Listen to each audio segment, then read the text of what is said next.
we're gonna get glam right now.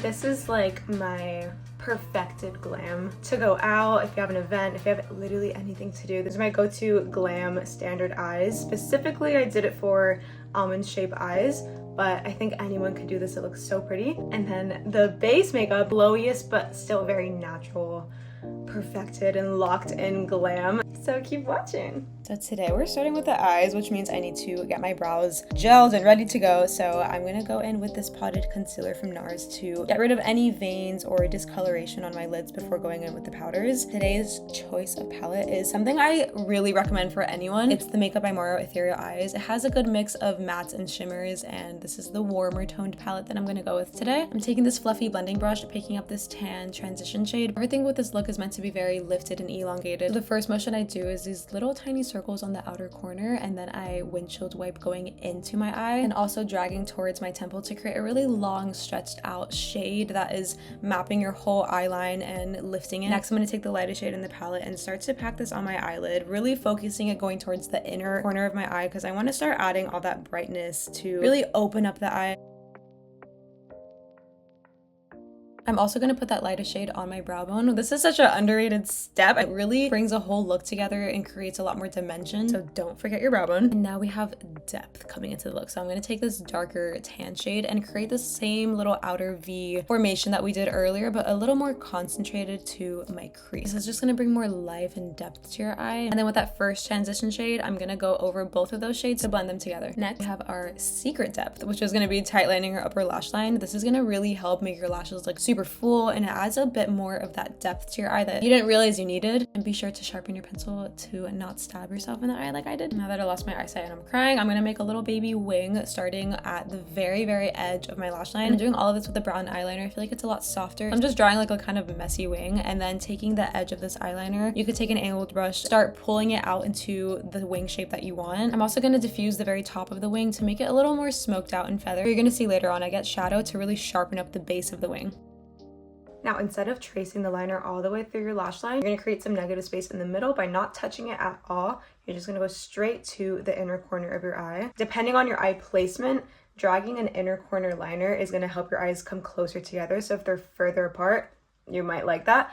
My eyes are a little closer together, so I have to put some more brightness here. To connect the wing, all you're gonna do is deposit the color right in this inner corner. Okay, we're back. I knew that was gonna be so confusing to describe over voiceover, so I feel like that made a lot more sense. Yeah, I'm gonna take this shadow like I was saying earlier to really sharpen up the base of my wing and make it look perfect. And I'm gonna keep my lower lash line very simple just to tie it all together. I'm taking that first transition color and sweeping it across the bottom of my lash line. And normally I would just stop here because I love a matte eye look, but just to show you, literally the reason why I bought this eyeshadow palette was because of the shimmer. They're very wet looking, so I took the top shade and I just placed that right where we had all those light shades on the lid to create a really glittery effect. It's so pretty. And last, for all shadows, I take my ColourPop Super Shock highlighter because this is like a blinding highlight. It's so pretty. So I'm putting that in my inner corner, under my wing, and on my brow bone.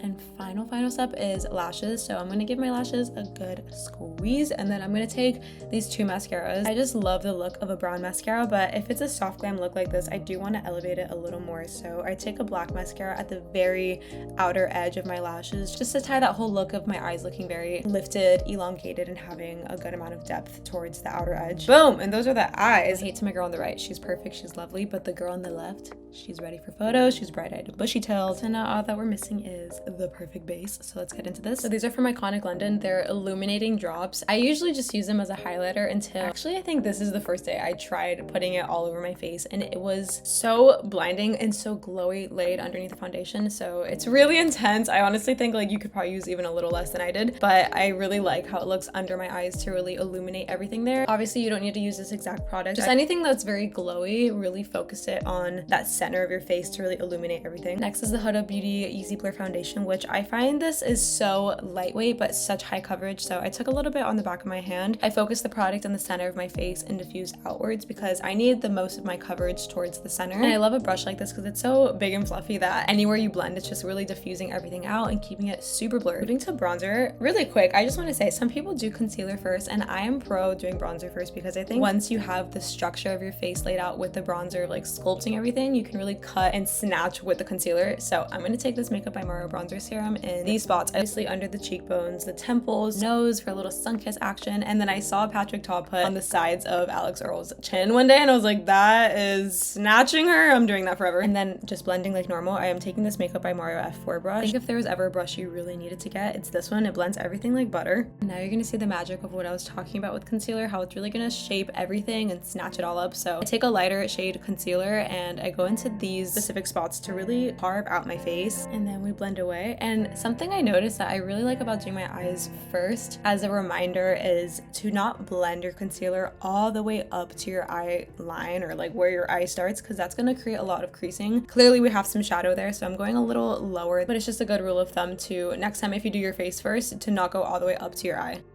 Just look how satisfying it is. Like, this is literally one of my favorite steps for my face.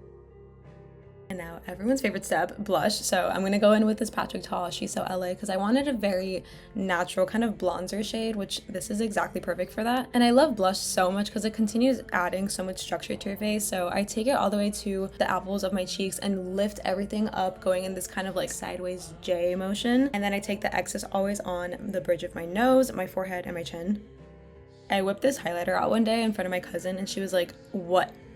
Instantly purchased it. So I know this is like has a shock factor in person. It is the Mercier liquid highlighter and it's so underrated. It's a very like wet looking pearlescent glow. It's so beautiful. So putting it on all my high points, so my cheekbones and my nose. Now that we're done with all the creams, I'm going to set everything with my Makeup by Mario setting spray before I move into my setting powder. This part for me is so crucial. It literally gives me a nose job when I carve the side of my nose and then bring the excess powder to anywhere else I have the concealer that I want to set in place.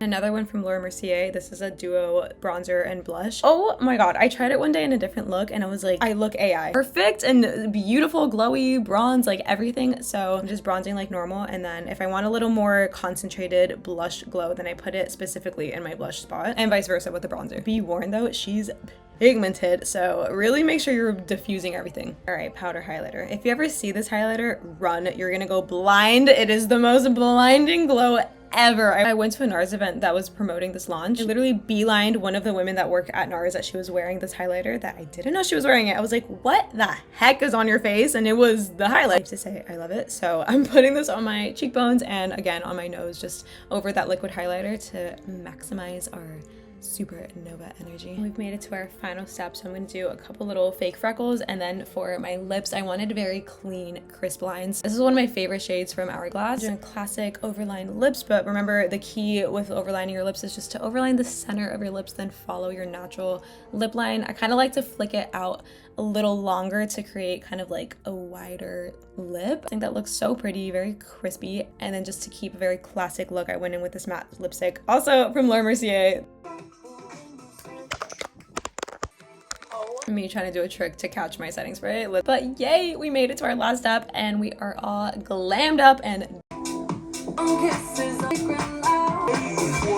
yeah, that's my secret. That's why I came out so good, because I was listening to Dua Lipa the whole time. But yeah, okay, let me know what you think if you try it out. Don't forget to like and subscribe, and I'll see you guys next time. Goodbye.